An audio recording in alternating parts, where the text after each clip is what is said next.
Como os digo, en el año 1186 se funda la ciudad de Plasencia y aquí a todas estas tierras empieza a llegar gente de distintos lugares de Castilla en aquel momento.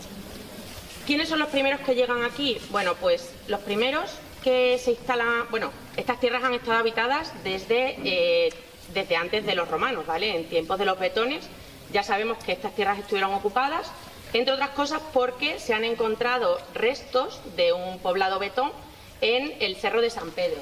Y podéis ver en toda la pared de allí, podéis ver restos. Mirad, todas estas piececitas que veis aquí son antiguos molinos de mano, donde la gente molía las cosas, los cereales, y casi todos los que se encontraron están rotos. ¿Sabéis por qué?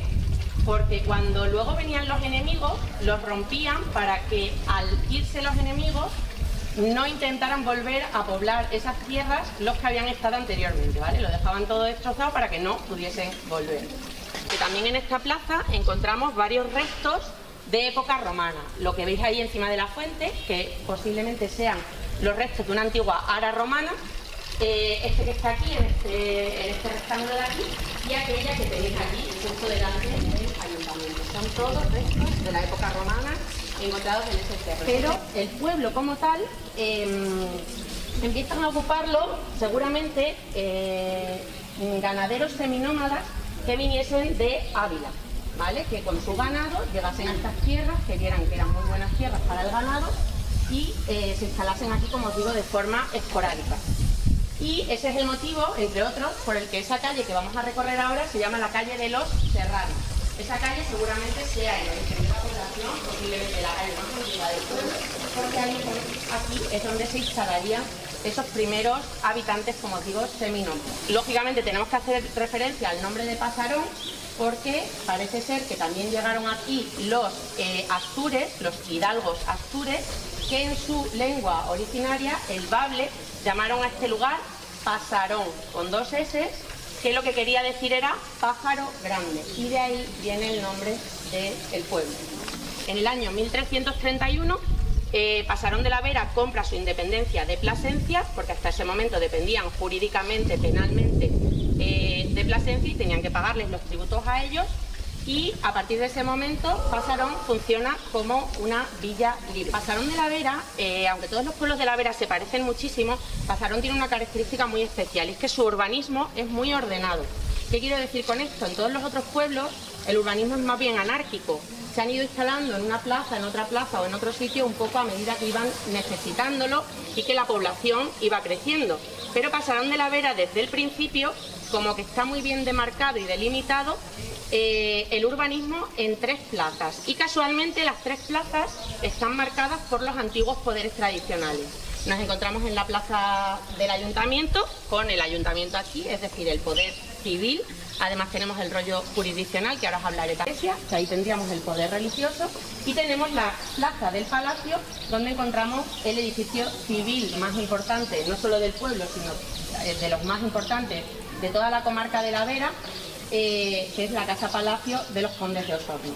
Entonces, fijaos, en torno a esas tres plazas se estructura el urbanismo de todo el pueblo. En el dintel, si os queréis acercar un poquito, podéis leer que es la antigua cárcel y que fue mandada a construir por uno de los señores de la villa, por el noveno señor de la villa de Pasarón, en el año 1720. Lo pone ahí debajo de la puerta. Y ahora voy a hablar un poquito del rollo jurisdiccional, porque es una maravilla de único en toda la comarca. Y es muy especial porque, a diferencia de los otros rollos de justicia que se conservan en otras poblaciones, como pueden ser Jaraín o Jarandilla de la Vera, fijaos en la forma que tiene este y en las cuatro cabezas que sobresalen de la parte alta justo antes de la aguja. ¿A qué os recuerdan? ¿Qué os parece? Los que se lo saben no pueden decir. García Fernández Manrique de Lara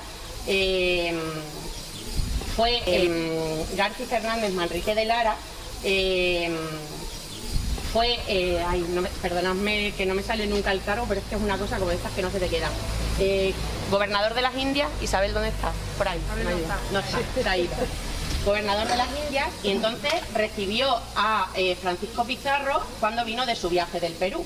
Y Francisco Pizarro venía acompañado de indios nativos que a él le llamaron mucho la atención, porque lógicamente nunca habían visto personas con ese aspecto, ¿vale? Entonces manda a construir el rollo jurisdiccional y pide que de alguna manera retraten en los brazos que salen del rollo, que sabéis que era de donde se colgaba a la gente, a esos indios nativos con el gorro típico andino, ¿vale? Es decir, que la procedencia, el origen de esas cabezas es el Perú. Las cuatro cabezas originales no son estas son copias que se tuvieron que hacer, porque las 4 originales, 2 las vamos a ver luego y otras 2 están en una propiedad privada, ¿vale? Pizarro se trajo a Felipillo para que le sirviese de intérprete con esos indios que se trajo. Entonces dicen que incluso puede ser la cara de Felipillo. ¿Guardas por ahí la lista? Bueno, pasad para arriba si queréis. Sí que quiero deciros que estamos dentro del programa de todo el fin de semana de Pasarón Enamora. La propuesta turística de Pasarón desde hace ya unos años es el pueblo del amor, siempre vinculado a la historia de Jeromín y Madalena, que luego os contaré un poquito más por si no la conocéis. Este fin de semana concretamente pues se han decorado algunos rincones muy bonitos, entonces para que lo sepáis, por si luego os apetece venir o si os queréis quedar ahora, os podéis hacer una foto romántica. Vale, estoy buscando a Jeromín. No. Bueno, el niño que estoy buscando es que se trata de Jeromín. Un niño así, alto, 12 años, ricamente vestido. Vale, lo sé. Es que estoy asustado porque estoy sintiendo los 8 metros de soga por mi cuello. La berlota de hierro. Soy Fray Gilberto. Soy monje que habita con el emperador Carlos V. ¿Lo conocen, no? Bueno, el niño que les digo se trata de Jeromín, hijo natural de él. Hace mucho tiempo el emperador está pasándolo mal porque acaba de perder a su exmujer. Y en uno de sus viajes al Sacro Imperio conoció a otra. Sí, doña Bárbara Blomer. Se enamoró de ese tío. Por ella hicieron mucho ruido. ¡Ah, lo pillan! Bien. Bueno, el caso es que doña Bárbara Blomer quedó embarazada. Esa mirada, señora, mola.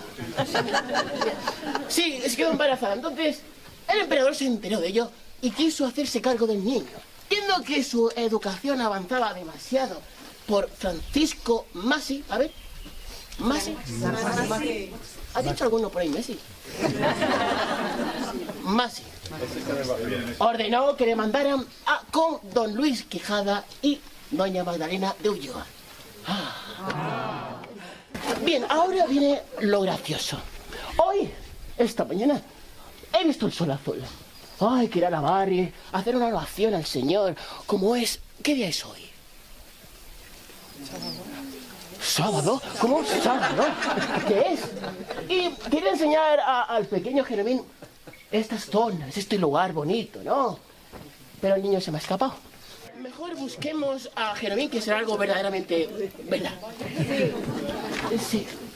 Por aquí.